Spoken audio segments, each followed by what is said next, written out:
त्याच्यानंतर बस वगैरेच पंक्चर वगैरे झाली अर्ध्या रस्त्यामध्ये हिड्डामलीच्या जवळपासमध्ये पहा. बस वगैरे पंक्चर झाली. मग आई विचारायचं जायला का नाही म्हणून. मग ते सोबतीवर त्याच्यात जायला म्हणते. मग हळूहळू आम्ही बस न्यायला स्टार्ट केलं. हळूहळू पाहा जात आहे बस वगैरे.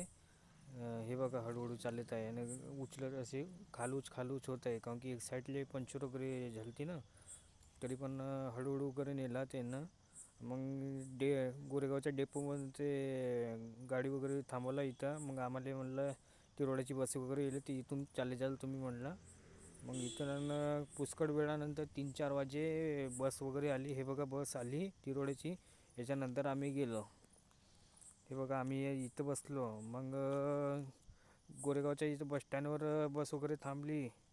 पहा खूप सारी गर्दीची आहे इथं. हे लोक मनमानी चढून राहिले, बस मस्त पीक होऊन राहिली. बाहेर बी बघा हे मन पब्लिक आहे. खूप सारी ह्याच होत्या जागा वगैरे मागत होते. आमच्याकडे तेवढी जागा वगैरे नव्हती, माझे सामान वगैरे होता. त्याच्यानंतर मी कुऱ्हाडी वगैरे आलो. मग उतरलो हे बघा. आणि नेक्स्ट म्हणजे मी